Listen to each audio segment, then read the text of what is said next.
You could say Dan Martin's garage is a window into the soul of a city. Cities can kind of be intimidating, and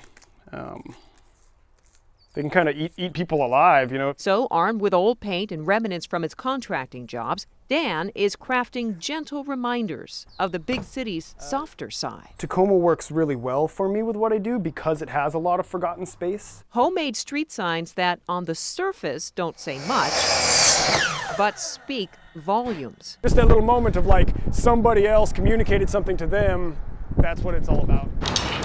Maybe you've seen them around the more rundown parts of town. I try to, I guess, decorate the ugly places. Signs designed to inspire and engage and maybe even go beyond you. Trying to set the spark and then see where it goes and see what people do with it. And tap into their city's potential. Once you read it, the thought's in your head, and so it might, manifest into something even bigger than just the words. So the point is to add a little life to what's otherwise dead space. This one's gonna go like through signs that speak and art that might just stick with you. a positive splash of color as opposed to white or beige or gray. Dan is also the man behind colorful duct tape designs on empty buildings. Traditionally, duct tape is used to fix or repair things. Guerrilla art that may be temporary, but as Dan hopes, is taking hold. So I'm repairing a boring wall. I'm repairing a boring spot of the city and making it better. And so far, at least, the city doesn't seem to mind. I haven't had any complaints yet. So the next time you're exploring Tacoma, I like putting things in trees because nobody expects it. don't be surprised if you leave here feeling the love this city wants to share. Dan Martin, one man making a difference by hopefully making you look. In Tacoma, Meg Coyle, King 5 News. Give him a couple slices of cheese. Exotic Half pepperoni, half cheese. is not the first word that comes to mind I haven't tried it yet. I'm not going to say I don't want to try it. when you walk into this strip mall pizzeria in Shelton. But I haven't tried any of the other stuff. I'm not that brave yet. All right, here we go. then out of the oven And we're giving them a little surprise with a little palm grub in there. and onto your table, Here you go. it arrives. Our chicken and pineapple with bovine peanut sauce. Special, I hope you enjoy it. Did he just say what I think he said? Nobody else offers anything like it. Brian DeMilo has a freezer full of this stuff. Here's our eel, pig snout, and these cute little things are grub, palm grub, a favorite here at Abada Bings. I heard they taste like beans. Yeah, a little bit like green peas. That's what it tastes like. And yes, This is another favorite here at Abada Bings, and that is the bovine penis. And apparently most of those toppings are just specialty toppings. They have a whole nother category for the adventurous. Scorpions? I heard they have it, but I haven't tried it yet. A little bit at a time. Abada Bings does have all the usual toppings, but guess what people travel farthest for? Everybody want to try all the weird things that we have, and we pretty much sold out in one day. This is really good pizza. Perhaps Brian's message is what's shocking for a pizzeria in Mason County maybe isn't that exotic at all. I've done quite a bit of traveling, and I've actually eaten everything and more that's on my topping list. In Shelton, It tastes good going down. Who cares? Owen Legg, King 5 News. They make the most out of the conditions here. Southern fried chicken. Southern fried chicken.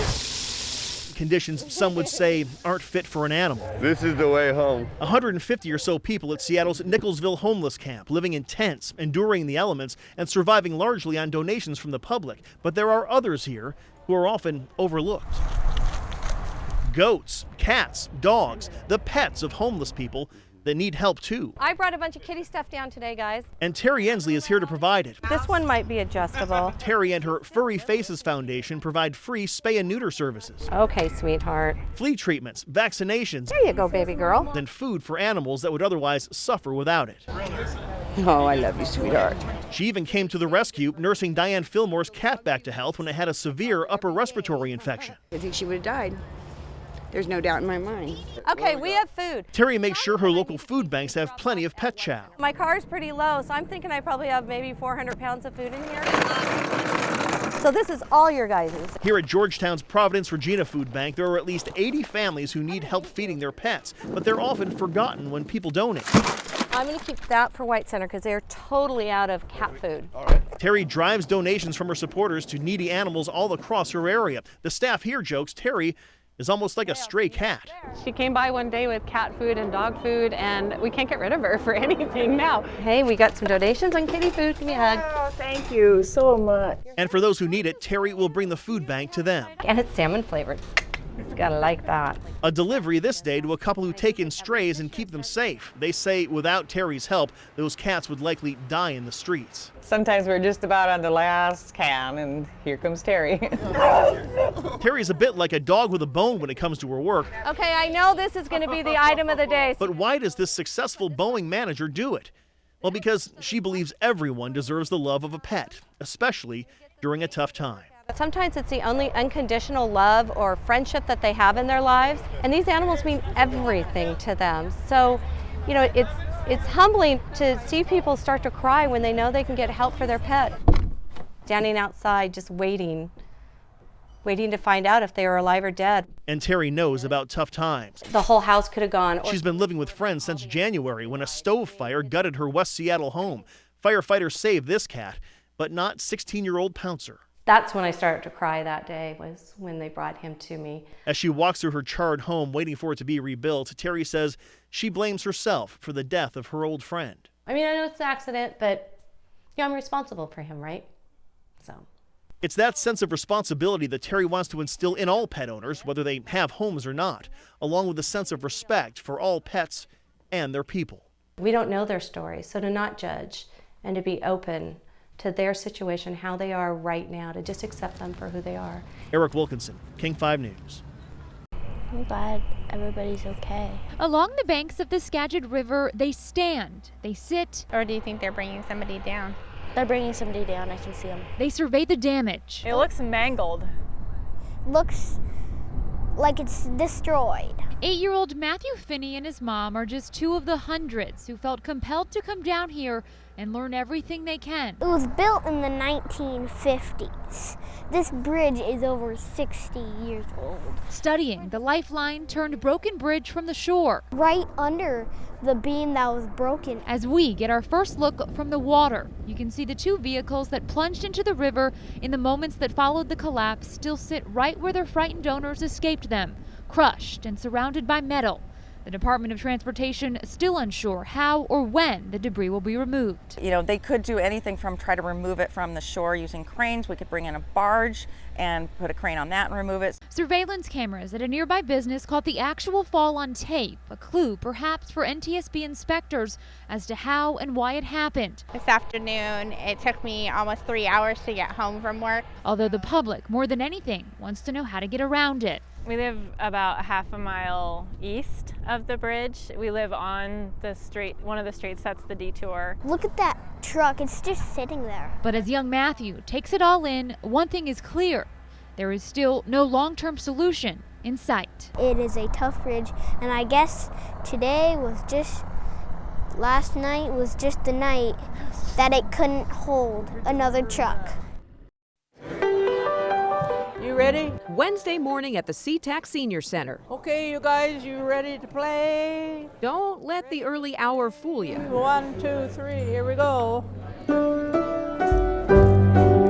Because while you won't see the hokey pokey, you will see the hanky panky. Pat on drums and Judy on bass, Larry on guitar. And that cool cat on keyboards? That's Maxine Hankins, band leader and head hanky, who just turned 90. My children, of course, are my first love, and the music is my second love. Maxine started the band with her husband Bob back in 1963. The goal was never to become a star, but to make others shine. I look out and I look around and I see people's feet dancing, and it makes me happy. Makes me real happy. Forget Saturday night fever. It's Wednesday morning fever here at the Senior Center, the place to come for music from the fabulous 40s, the only game in town. A place where John Ansell becomes a leading man. My daughter got me a t-shirt that says, "Ladies, take a number." Where getting busy on the dance floor means you don't have time for interviews. Tell me what you love about dancing.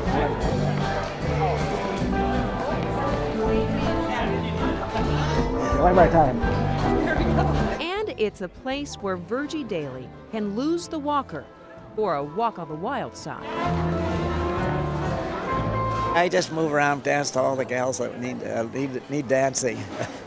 Dancing to the beat of a band that Maxine admits has evolved over the years. He's gone, he's gone, he's gone, he's gone. About everybody's gone but me. But just as the Hanky Pankies have stood the test of time, Maxine and friends know they're making much more than music. They're keeping a connection that can get lost with age. It's just a happy part of my life, Meg. I love coming here, and I think the people enjoy us. My kids are proud of their mom. They tell people, hey, my mom's 90 years old and she's still playing for old people. The colors of the rainbow, so pretty in the sky. Maxine's husband would be proud too. Oh, I think he's up there in heaven playing along with us. How do you do? Music that's making a difference, one step at a time. What a wonderful world. In SeaTac, Meg Coyle, King 5 News. All right. Derek Gimmett learned through years of trying, years of failing. If you focus on one goal long enough, everything else fades away. I got to stick what I'm good at. So golf was the best thing that ever happened to me. Golf allows Derek to leave the constraints of cerebral palsy behind. If only for that split second at a time, the reward of pure contact. Then comes the hard part, getting back to the cart and later onto the green for the next shot. Because I have to use my more energy, like walking around and without my crutches. But Derek never got tired of trying, shaving his handicap below 5 with 250-yard drives, solid iron play, and improved putting. Awfully good, but never quite good enough to pass the PGA's player ability test. 18 times Derek Gimmett has been close to making the cut as a PGA teaching pro. 18 times he's been turned away. Was playing good up to 17. I like double bogeyed. And if I had part of that, I would have made it.